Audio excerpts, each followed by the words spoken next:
جاتا پیچھے ہے کیا کروں؟ تو میں اکثر عرض کرتا ہوں کہ تھوڑے دن قدم اٹھانا ہی چھوڑ دیں. کیا کریں؟ بیٹھ کے اللہ اللہ کریں، صبر کریں، دعا کریں. کچھ وقت انسان پر ایسا ہوتا ہے، تلکل ایام نداولھا بین الناس، جو اللہ نے انسان کے دن بدل کے رکھنے ہوتے ہیں. کچھ وقت ایسا ہو، پھر ایک وقت آتا ہے کہ وہی انسان مٹی میں ہاتھ رکھتا ہے تو اللہ اسے سونا بنا دیتا ہے. رب آزمائش کرتا ہے، رب آزماتا ہے. جو لوگ مصیبتوں پر صبر کرتے ہیں، جو لوگ مصیبتوں پر صبر کرتے ہیں، سید عالم نور مجسم شفیع معظم صلی اللہ تعالی علیہ وسلم نے فرمایا، رب فرماتا ہے ایک بندہ اللہ کی بارگاہ میں کھڑا ہوا، قیامت کا دن ہے، فرشتے نامہ اعمال کھولنے لگے.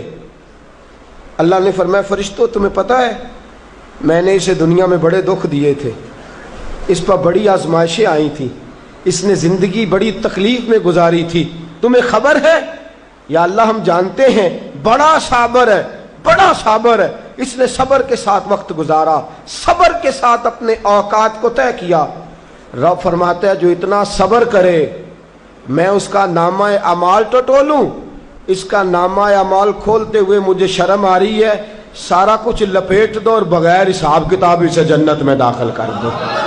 یہ صبر کرنے والا ہے، یہ صبر کرنے والا ہے. مجھے حیا آتی ہے کہ یہ صبر، بڑی گاڑی دیکھ کے بھی صبر کرنا چاہیے.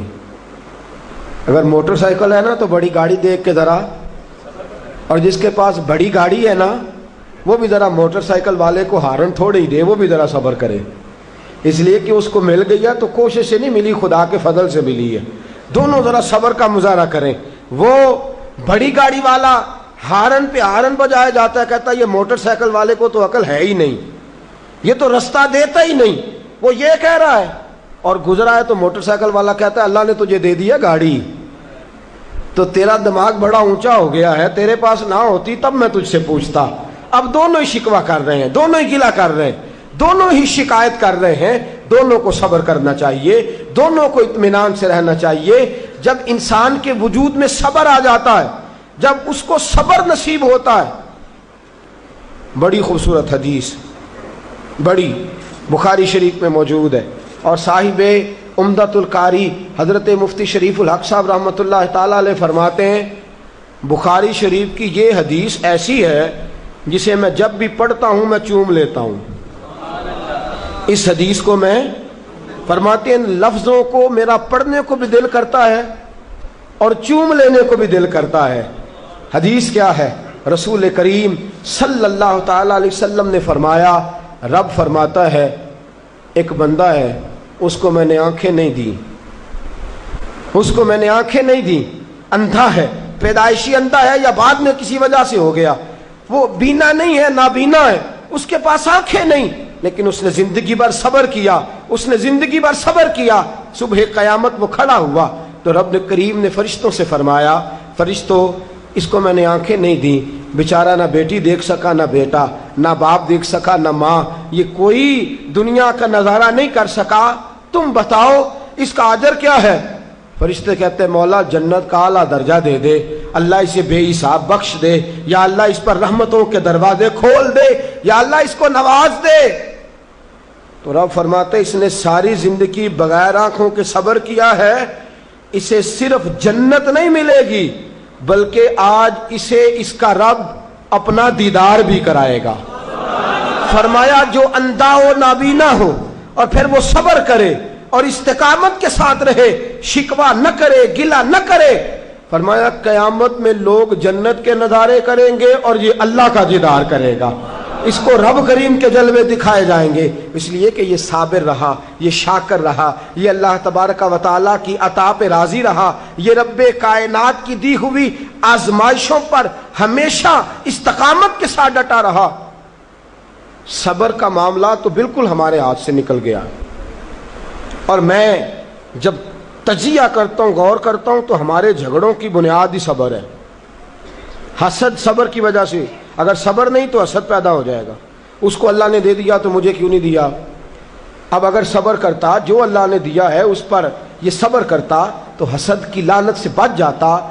اور پھر گھروں میں جو فسادات ہے، خاندانوں میں جو جھگڑے، اس کی بہت بڑی وجہ یہ ہے کہ ہم صبر نہیں کرتے. گلا شکوہ شکایتیں یہ ساری چیزیں اس لیے پیدا ہوتی ہیں کہ ہم صبر کرنے کو تیار نہیں. جب تو صبر کر لیتا ہے، جب تو اپنے وجود کے اندر ٹھہراؤ پیدا کر لیتا ہے، پھر تیرے اندر تحمل مزاجی آ جاتی ہے، پھر بردباری آ جاتی ہے، پھر ٹھہراؤ آ جاتا ہے، پھر تیرا دل اتنا گہرا ہو جاتا ہے کہ حضرت سلطان باؤ رحمۃ اللہ علیہ فرماتے ہیں دل دریا سمندروں ڈونگے کون دلاں دیاں جانے. جب تیرا دل اتنا گہرا ہو جائے گا تو صبر کرے گا. اور میرے اعلیٰ حضرت فاضل بریلوی رحمۃ اللہ علیہ فرماتے ہیں جو صابر ہوتا ہے نا، توجہ ہے آپ کی، میری بات کی سمجھ آ رہی ہے؟ اعلیٰ حضرت فرماتے ہیں بڑا قیمتی جملہ، فرماتے ہیں جو صابر ہوتا ہے وہ سکون میں ہوتا ہے. جو صابر ہوتا ہے وہ، جو صبر نہیں کرتا بے سکون رہتا ہے. اگر صابر ہے نا، تھوڑی غذا پہ تھوڑی روٹی، اگر صابر ہے صبر کرتا ہے تو پھر شیخ سعدی رحمۃ اللہ تعالی علیہ کے پاس ایک شخص آیا، کہنے لگا حضرت جی دیکھیں نا میرے پاس اتنے بھی پیسے نہیں کہ میں جوتے لے سکوں، اتنے بھی پیسے کوئی نہیں جوتے لے سکوں. فرمایا صبر کر اللہ دے گا. کہنے لگا جی صبر ہی کیا ساری عمر، اس نے جوتے لینے کے برابر بھی پیسے نہیں دیے، ننگے پاؤں پھر رہا ہوں. شیخ سعدی رحمۃ اللہ تعالی علیہ نے اس کا بازو تھاما، ایک گھر میں لے گئے، دروازے پہ دستک دی، گھر کا مالک باہر آیا، اس نے دونوں طرف بیساکھیاں پکڑی ہوئی ہیں، ٹانگیں تو ہیں پر پیر ہی کوئی نہیں. فرمانے لگے بتا یہ اچھا ہے کہ تو، کہنے لگا جی میں آپ سے بھی معافی مانگتا ہوں، اپنے رب سے بھی معافی مانگتا ہوں، اس کے تو پیر ہی نہیں بیچارے کے، اس کے پاس تو قدم ہی نہیں. دوستو جب صبر رخصت ہو جاتا ہے، جب صبر رخصت ہو جاتا ہے، نبی پاک صلی اللہ تعالی علیہ وسلم نے فرمایا خدا اگر تجھے مصیبت دیتا ہے نا، اور ان مصیبتوں پر جب اللہ تجھے قیامت میں اجر دے گا، دنیا میں رب تجھے جو مصیبتیں ڈالتا ہے ان مصیبتوں پر جب قیامت کے دن اللہ تجھے اجر دے گا تو تیرا دل چاہے گا کاش سکون ہوتا ہی نہ، آزمائشیں ہی آزمائشیں ہوتی، کاش سکون نہ ہوتا، آزمائشیں ہی آزمائشیں ہوتی جب تو وہ اجر دیکھے گا. نبی پاک صلی اللہ علیہ وسلم نے فرمایا جب کسی کا بچہ انتقال کر جاتا ہے نا، ہاں بات بڑی مشکل ہے، کام بڑا مشکل ہے، جب کسی کا بچہ بیٹا یا بیٹی انتقال کر جاتا ہے. وہ کسی دانشور نے کہا تھا کہ میرا باپ انتقال کر گیا، 6 مہینے گزرے تو میرا 18 سال کا بیٹا بھی انتقال کر گیا. کہنے لگے میں نے اپنے 80 سال کے باپ کا جنازہ اٹھایا تو میری کمر نہیں جھکی، لیکن جب 18 سال کے بیٹے کا جنازہ اٹھانے لگا تو میری کمر جھک گئی، اور رو کے کہنے لگا لوگوں باپ کا جنازہ پڑھنا آسان ہے، دعا کرو کسی کو بیٹے کا جنازہ نہ پڑھنا پڑ جائے. بڑا مشکل کام ہے، بڑا کٹھن مرحلہ ہے، یہ بڑی آزمائش کا معاملہ ہے. نبی رحمت صلی اللہ علیہ وسلم نے فرمایا جب کسی کا بچہ انتقال کر جاتا ہے، جب کسی کا بیٹا یا بیٹی انتقال کر جاتا ہے، فرشتے اس کی روح لے کے اللہ کی بارگاہ میں جاتے ہیں. رب فرماتا ہے تم میرے بندے کے جگر کا ٹکڑا لے آئے ہو، اس کے وجود کا حصہ لے آئے ہو، اس کی روح کی ٹھنڈک لے آؤ ہو. بولو تو صحیح میرا بندہ کیا کہتا تھا، بتاؤ میرا بندہ کیا کہتا تھا. اس نے کیا کہا؟ فرشتے کہتے ہیں مولا جب ہم نے اس کے بیٹے کی روح قبض کی اور وہ اپنے بیٹے کی میت پہ آیا تو اس نے تیرا گلہ نہیں کیا، شکوہ نہیں کیا، بلکہ اس نے کہا انا للہ و انا الیہ راجعون، یہ دیا بھی اللہ نہیں تھا، لے بھی اللہ ہی گیا ہے. جب اس نے یہ بیٹے کی میت دیکھی ہے تو اس نے یہ کہا ہے کہ اللہ کا مال تھا، اللہ لے گیا. رب فرماتا ہے باقی کے کام چھوڑ دو، جنت کی طرف جاؤ اور میرے اس بندے کے لیے اور اس کے بیٹے کے لیے ایک مکان بنا دو. جنت میں جاؤ، دنیا کی زندگی تو تھوڑی ہے نا، اور آخرت کی زندگی حد ہی کوئی نہیں، اس کی حد ہی کوئی نہیں، کتنی لمبی ہے. فرمایا دنیا میں تو کٹھے نہیں رہ سکے، اب جنت میں مکان بنا دو، اس میں اس کا باپ بھی رہے گا، یہ بھی رہے گا. حضرت ابو ہریرہ رضی اللہ تعالیٰ عنہ فرماتے ہیں اللہ کے محبوب صلی اللہ تعالیٰ علیہ وآلہ وسلم کے صاحبزادے جناب ابراہیم علیہ السلام فرماتے ہیں حضور کے صاحبزادے آپ رات کو جب ان کی ولادت ہوئی تو نبی کریم علیہ السلام ہمارے درمیان آئے. جاگیے ذرا غور فرمائیے گا بات پہ. سید عالم صلی اللہ علیہ وسلم تشریف لائے اور ہم نے حضور کے چہرے کو چمکتے دیکھا. ہم نے آنکھوں میں ایک خوبصورتی، ایک رنگ ڈھنگ دیکھا. ہم نے کہا یا رسول اللہ موڈ مبارک بڑا اچھا ہے، حضور کوئی خیر کی خبر ہے؟ فرمایا مجھے مبارک دو، اللہ نے مجھے بیٹا عطا فرمایا ہے، میرے آنگن میں پھول کھلا ہے، خدا نے مجھے بیٹے کی دولت سے نوازا ہے، میرے آنگن میں پھول کھلا ہے. فرماتے ہیں اگلے ہی دن، ایک روایت ہے کچھ عرصے کے بعد، ایک روایت ہے اگلے ہی دن ظہر کے بعد میرے محبوب نے پیار کرنے کے لیے بیٹا اٹھایا اور صاحبزادے کی سانسیں اکھڑنے لگی. رسول پاک کے صاحبزادے نبی پاک کے مقدس ہاتھوں میں سانسیں اکھڑ رہی ہیں. حضور کے دستے مبارک میں صاحبزادے نے وصال کر دیا. آنکھیں بند کی تو نبی کریم کی مقدس آنکھوں میں آنسو آئے. رات خوشی تھی، رات حضور مبارکیں وصول کر رہے تھے، رات مسکرا رہے تھے. صحابہ کے جرمٹ میں بیٹھ کر محبت کی بات ہو رہی تھی. ایک ہی تو رات گزری ہے، 24 ہی تو گھنٹے ہوئے ہیں، آنکھوں میں آنسو بھر آئے ہیں. حضرت عبداللہ ابن عمر رضی اللہ تعالیٰ عنہ عرض کرتے ہیں یا رسول اللہ آپ رو رہے ہیں؟ حضور صاحبزادے کا انتقال ہوا تو رو رہے ہیں؟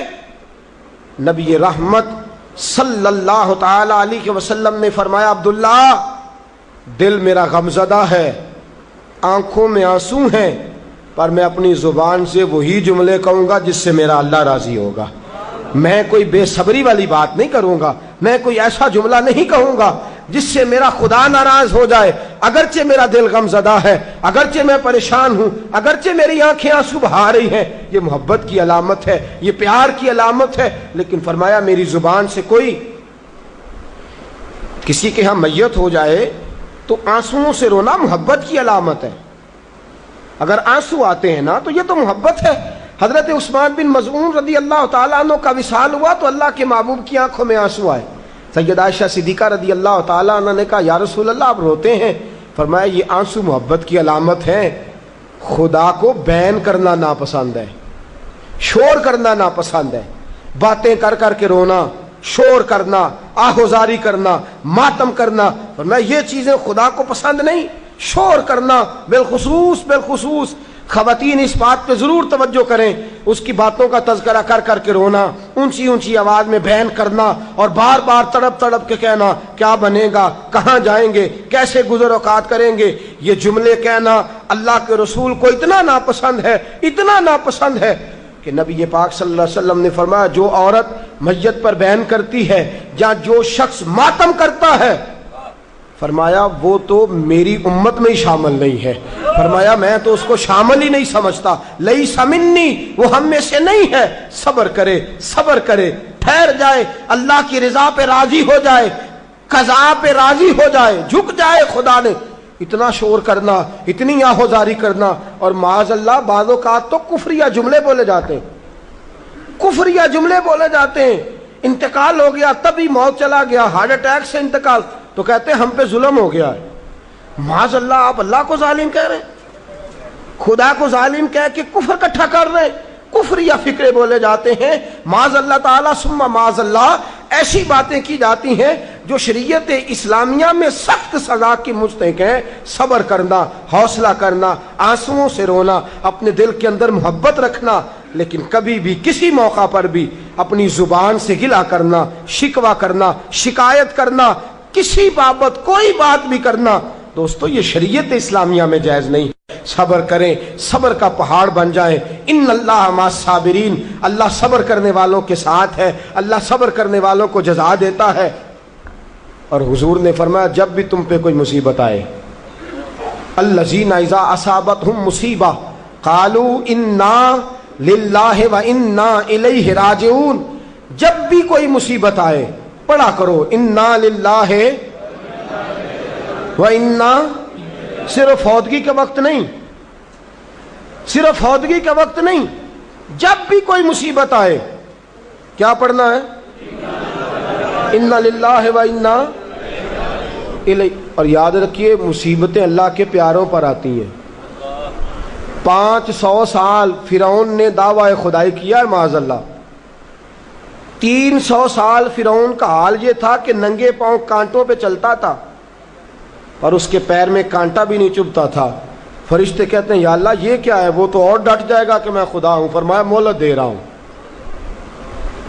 جو بیمار ہوتے ہیں وہ اللہ کے فرما بردار ہوتے ہیں, ان کو تو ساتھ ساتھ تھوڑی تھوڑی تکلیف دے کے اللہ معاف کرتا رہتا ہے, ورنہ ڈھیل دیتا. ایک صحابی ہیں, طبقات ابن سعد میں روایت ہے, ایک صحابی اپنی بیوی سے کہتے ہیں پانی لاؤ. رات کا وقت ہے, آنکھ کھلی تو کہتے ہیں اٹھ پانی لا. بیوی پیالے میں پانی لائی, سو گئے, آنکھ لگ گئی. فرما بردار بیوی ساری رات پانی لے کے کھڑی رہی, ساری رات. کبھی سنتے تھے ہم بھی بزرگوں سے کہ بیویاں ایسا کرتی ہیں, کبھی سنا کرتے تھے. وہ شوہر بھی بڑے تقوی اور طہارت والے ہوتے تھے تو بیویاں بھی بڑی فرما بردار ہوتی ہیں کہ ساری رات بیوی پانی کا پیالہ لے کے کھڑی ہے. صبح آنکھ کھلی تو اپنی بیوی سے کہنے لگے کیا بات ہے تیری, مانگ تو کیا مانگتی ہے, آج تو جیسے کہے گی میں ویسے کر دوں گا. ساری رات تو کھڑی رہی, بول جس طرح تو کہے گی. بیوی نے عجیب ہی بات کر دی, کہنے لگی آپ اس طرح کریں مجھے طلاق دے دیں. اب بات کر بیٹھے تھے کہ تو جیسے کہے گی, اور صحابہ سچاؤں لوگوں کی جماعت ہے, سچائیاں ان پہ ناز کرتی ہیں. تیرا وعدہ ہے کہ تو جیسے میں کہوں گا ویسے, جیسے میں کہوں گی تو کر دے گا, مجھے طلاق دے دے. شوہر بڑا پریشان ہوا, میں نے وعدہ کر لیا تھا جیسے تو کہے گی, اب تو کہتے ہیں طلاق دے دے, یہ کیسے ممکن ہے؟ اتنی فرما بردار بیوی, اتنی اچھی بیوی دوبارہ میسر آنا مجھے ناممکن نظر آتا ہے. میں کیسے طلاق دے دوں؟ وعدہ بھی ہے, بات بھی کر لی ہے, اب تیرا مطالبہ بھی ہے, کیا کروں؟ بڑے پریشان ہو گئے. جب کسی طور بھی بات ہے نا مشکل مرحلہ, بات مشکل ہے نا, جیسے تو کہے گا کہے گی میں ویسے, بندہ دعویٰ وہ کرے جو اس سے ہو جائے گی بات, جو دعویٰ کر. اچھا کچھ دوست آ کے کہتے ہیں جی کوئی حکم, کہتے ہیں نا, تو اگر ان کو یہ حکم دے دیا جائے کہ چھت پہ کھڑے ہو جاؤ ساری رات نماز پڑھو تو کیسا مشکل ہے نا. تو بندہ یہ کیوں نہ کہے کہ جناب آپ حکم کریں, اگر میری پہنچ میں ہوگا تو میں اس پہ عمل کروں گا. اور پھر اگر حکم سنایا جائے نا, میں تو کبھی کبھی جو دوست قسم کے میرے تعلق والے لوگ ہیں وہ کہتے ہیں نا کوئی حکم, تو میں کہتا ہوں پہلے پکی بات کرو, پورا کرو گے نا. ایسے نہیں حکم کرا لینا چاہیے, پہلے پکی بات کرو, کر لو گے جناب کوئی حکم کسی قسم کا. حالانکہ ایسا ہو سکتا, یہاں تو بندہ اچھا صحابی کہہ بیٹھے جیسے تو کہے گی کرنے لگی طلاق دے دے. بڑے پریشان ہوئے, کہنے لگے ایک موقع دیتی ہے, صبح چلیں گے حضور کی بارگاہ میں اور ہم دونوں اپنا مسئلہ پیش کریں گے, پھر جیسے اللہ کے نبی فرمائیں گے ویسے کر لیں گے. چلو ٹھیک ہے. اس پہ بات ختم ہوئی, سو گئے. صبح اٹھے, گھر ذرا دور تھا, دونوں میاں بیوی آ رہے ہیں مسجد نبوی کی طرف. رستے میں بیوی شوہر کو ٹھوکر لگی اور اتنا سخت گرے, ایک زخم پیر پہ, ایک ہاتھ پہ, ایک سر پہ, خون بہنے لگا. بیوی کہنے لگی اٹھیے اور گھر چلیے, مجھے طلاق نہیں چاہیے. اٹھے, گھر چلیں, میں آپ کی مرہم پٹی کرتی ہوں, گھر چلتے ہیں, مجھے نہیں طلاق چاہیے. کہنے لگے بھائی تیری عجیب منطق ہے, ساری رات میں سو نہیں سکا, پریشان رہا, صبح سے بھی آج پریشان رہا, میرا اتنا وقت بے چینی, پہلے طلاق چاہیے اب نہیں چاہیے, ماجرا کیا ہے؟ کہنے لگی اصل بات یہ ہے کہ میں نے اپنے رسول پاک صلی اللہ علیہ وسلم کی حدیث سنی. حضور نے فرمایا جس سے اللہ پیار کرتا ہے اسے مشکل میں ڈال دیتا ہے, اس پر کچھ مصیبتیں آ جاتی ہیں جس سے اللہ محبت کرتا ہے. تو میں جب سے تیرے گھر آئی تھی میں نے کوئی مصیبت نہیں دیکھی تھی, تو میں سمجھنے لگی تھی کہ اللہ تجھ سے پیار نہیں کرتا, لیکن آج تجھے چوٹ لگ گئی ہے, تجھ پر کچھ تھوڑی مشکل آئی ہے, تو مجھے سمجھ آئی ہے کہ نہیں اللہ تجھ سے پیار کرتا ہے, لہذا میں تجھ سے طلاق نہیں رہوں گی, تیرے گھر کے اندر ہی وقت گزاروں گی. آپ اندازہ فرمائیے کہ یہ مصیبت آنا اور صبر کرنا کتنی اعلیٰ بات ہے, کہ صحابہ ڈھونڈ رہے ہیں, تلاش کر رہے ہیں کہ جس پر مصیبت آ نہیں رہی وہ تو بڑا عجیب آدمی ہے, جس پر مشکل آ نہیں رہی وہ تو بڑا جو ہے وہ اللہ تبارک و تعالیٰ کا کہیں نافرمان نہ ہو.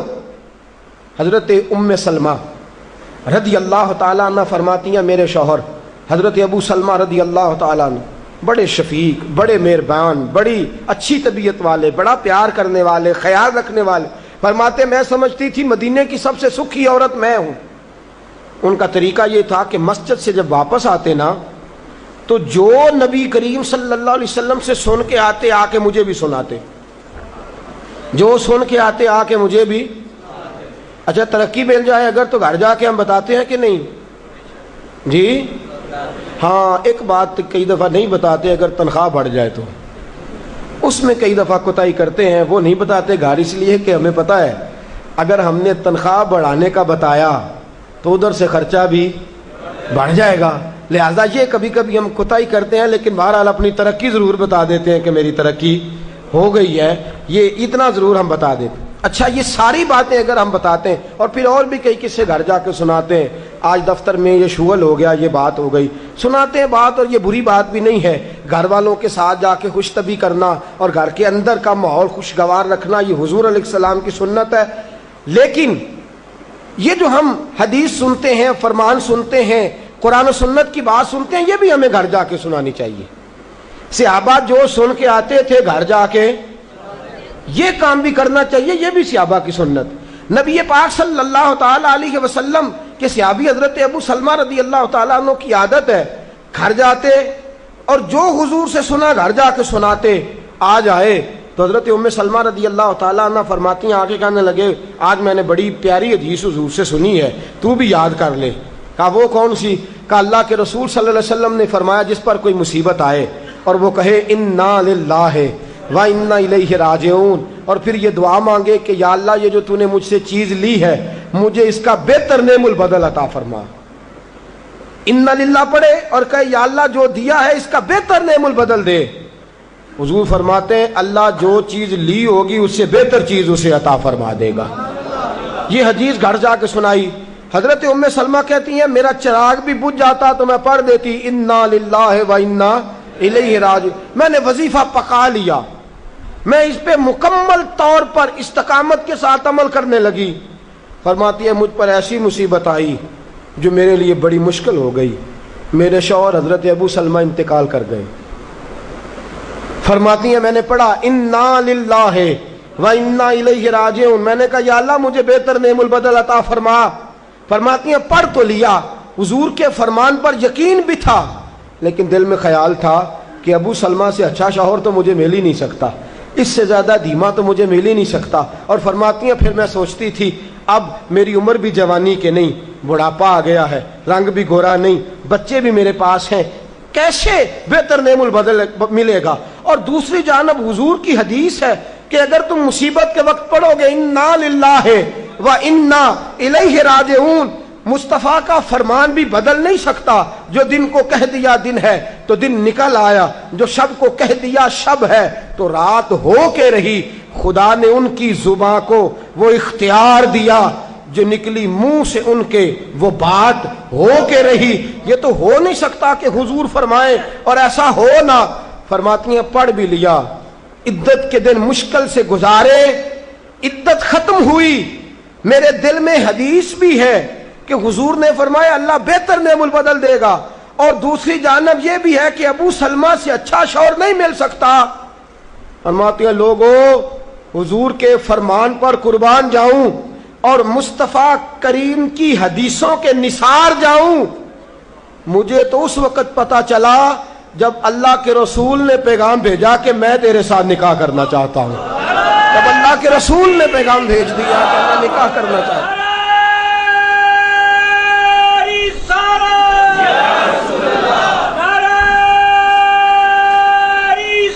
حضرت ام سلمہ ام المومنین رضی اللہ تعالیٰ عنہ فرماتی ہیں جب مصطفیٰ کا پیغام آیا تو فرماتی ہیں فوراً میرے لب پہ درود آیا، فوراً میرے لبوں پہ سلام آیا. میں نے کہا محبوبہ جو بھی فرماتے ہو سچ ہی فرماتے ہو، جو بھی کہہ دیتے ہو کمال ہی کہہ دیتے ہو. یا رسول اللہ میں کہتی تھی مجھے ابو سلمہ سے اچھا شوہر نہیں مل سکتا، اللہ نے مجھے کائنات میں سب سے اچھا شوہر عطا فرما دیا. کائنات میں سب سے میں نے صبر کیا اور حضور کے فرمان پر عمل کیا کہ مصیبت آئے تو کہو انا للہ و انا الیہ راجعون. میں نے صبر کیا، شکر کیا، اللہ نے مجھے دھرتی پہ سب سے اچھا شوہر دیا۔ اور حضرت ام المومنین ام سلمہ رضی اللہ تعالیٰ عنہ عرض کرتی ہیں یا رسول اللہ میرا رنگ بھی گورا نہیں، حضور عمر بھی میری بڑھاپے کے قریب ہے، بچے بھی ہیں، روپ بھی نہیں تو میرا رنگ بھی نہیں، میری رومی ورگی چال بھی نہیں تو میرا جامی ورگا عشق، حضور کوئی ایسی چیز نہیں جو آپ کے قابل ہو۔ یا رسول اللہ تو امیر حرم، میں غریب بے نوا، تو کجا من کجا۔ میرے حبیب نے فرمایا ام سلمہ تیرے پاس غربت بھی ہے، پریشانی بھی ہے، بچے بھی ہیں، مجھے پتہ ہے کوئی تیرا سہارا نہیں بنے گا، اور جس کا کوئی سہارا نہ بنے اس کا میں بنا کرتا ہوں۔ فرمایا اس لیے تیرے ساتھ نکاح کرنا ہے تاکہ تجھے سہارا میسر آ جائے۔ میرے رسول پاک نے فرمایا تو مصیبتوں پر آہوزاریاں نہ کر، شکایتیں نہ کر، صبر کر، صبر کا پہاڑ بن۔ اور اعلیٰ حضرت فاضل بریلوی نے لکھا ہے، آپ فرماتے ہیں جتنا کوئی بڑا صابر ہوگا اتنا اللہ کے قریب ہوگا، جتنا صبر زیادہ ہوگا اتنا قرب زیادہ ہوگا۔ صبر کرنا سیکھیں، تھوڑے رزق پر صبر، اللہ کی طرف سے آنے والی آزمائش پر صبر۔ باپ بھی تھوڑا صبر کرے، اگر بیٹے نے اپنا گھر بسا لیا ہے تو اب تھوڑا صبر کرے، اطمینان کے ساتھ وقت گزارے۔ اماں بھی تھوڑا صبر کرے، بیٹا اسی کا رہے گا، تھوڑا صبر کرے۔ بہو بھی اگر آ گئی ہے نا وہ بھی تھوڑا صبر کرے، ذرا اطمینان کے ساتھ رہے۔ اس کو کسی نے جنا ہے، کسی نے اس کو پالا ہے، کسی نے اس کو بیاہا ہے، وہ ذرا صبر کرے، اطمینان۔ ہمارا جو صبر ہے وہ صبر نہیں رہا تو فساد آیا ہے، صبر نہیں رہا تو اختلاف آیا ہے، صبر نہیں رہا تو نفرت آئی ہے، صبر نہیں رہا تو بغض آیا ہے، صبر نہیں رہا تو حسد آیا ہے۔ جہاں صبر نہ ہو وہاں درجنوں مصیبتیں ہوتی ہیں، اور جہاں صبر ہوتا ہے وہاں خدا کے جلوے ہوتے ہیں۔ جہاں صبر ہوتا ہے وہاں اللہ کا کرم ہوتا ہے، جہاں صبر ہوتا ہے خدا کی عطا ہوتی ہے۔ باقی عبادتوں پر ثواب ملتا ہے اور صبر پر رب رحمان ملتا ہے۔ ان اللہ مع الصابرین، اللہ صبر کرنے والوں کے، اللہ صبر کرنے والوں کے۔ اپنے اندر حوصلہ پیدا کریں، بردباری پیدا کریں، تحمل مزاجی پیدا کریں، ٹھہراؤ پیدا کریں، حوصلہ پیدا کریں۔ امام اعظم ابو حنیفہ، بڑی آخری اور بڑی سخت بات، امام اعظم ابو حنیفہ رحمۃ اللہ علیہ، والدہ کی عمر 90 سال سے زیادہ ہے، آپ کے والد صاحب انتقال کر گئے۔ امام اعظم کا ایک حاسد، اور ایک تو ہے نا امام صاحب عالم بڑے تھے، شیخ بڑے تھے، امام صاحب امیر بھی بڑے تھے، اللہ نے مال و دولت میں بھی بڑا فضل فرمایا، صاحب حیثیت آدمی تھے۔ ایک آپ کا حاسد آیا، حسد کرنے والا، اور آ کے کہنے لگا بڑی کڑی بات، تلخ بات جس پہ انسان مارنے مرانے، کہنے لگا ابو حنیفہ میں نے سنا ہے آپ کے ابا جی انتقال کر گئے۔ امام صاحب فرمانے لگے ہاں۔ کہنے لگے سنا ہے آپ کی اماں بڑی خوبصورت ہے، میرے ساتھ نکاح نہیں کر دیتے؟ اب یہ کتنے غصے کی بات ہے، کتنے جلال کی بات ہے، کس قدر تلخ بات ہے۔ امام صاحب فرمانے لگے میری اماں عاقلہ اور بالغہ ہیں، میری ماں عقل والی ہیں اور بالغ ہیں، میں ان سے پوچھوں گا، اگر ان کا نکاح کا ارادہ ہوا تو آپ کو اطلاع دوں گا۔ امام صاحب فرماتے ہیں میرے دل میں غصہ تو آیا لیکن وہ صبر والی ساری حدیثیں بھی مجھے فوراً یاد آ گئی۔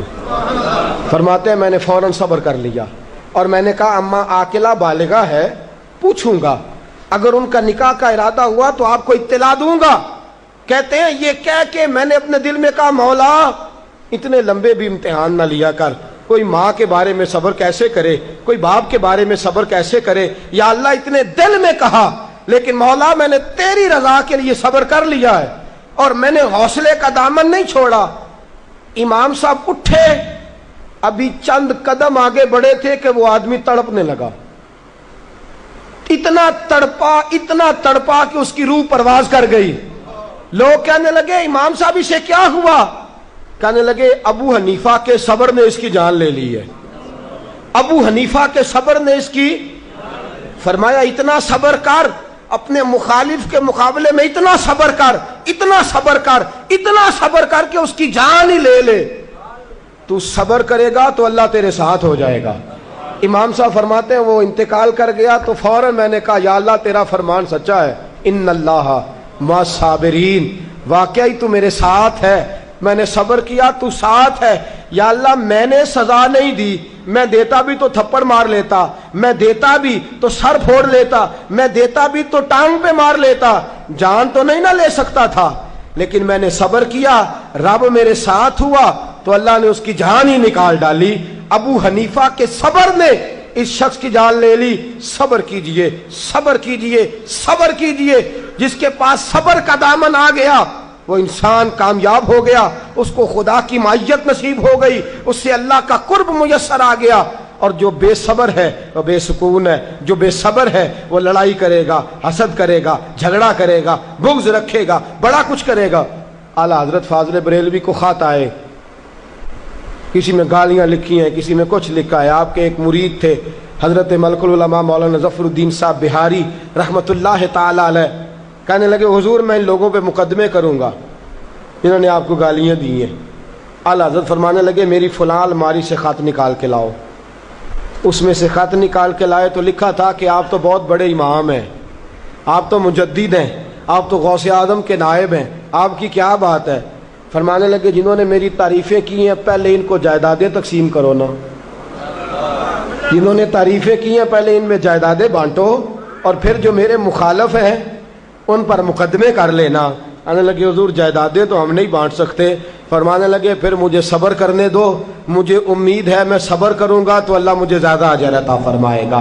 صبر کا دامن تھام کے رکھیں، صبر پر عمل کریں، اگر صابر ہو گئے تو خدا کی معرفت نصیب ہو گئی، اور اگر ہمارے اندر صبر ہی نہیں، صبر اور قرار ہی نہیں، تو پھر ہم تو پاؤں میں پڑی چیز نہیں پکڑ سکتے، پھر تو ہم زندگی گزار ہی نہیں سکتے، پھر تو ہر چیز ہمارے لیے بوجھ نظر آئے گی۔ اللہ صبر اور شکر کی توفیق عطا فرمائے، ہمیشہ مدحت خیر الانام میں گزرے، دعا ہے یہ عمر درود و سلام میں گزرے۔ آخر دعوانا ان الحمدللہ۔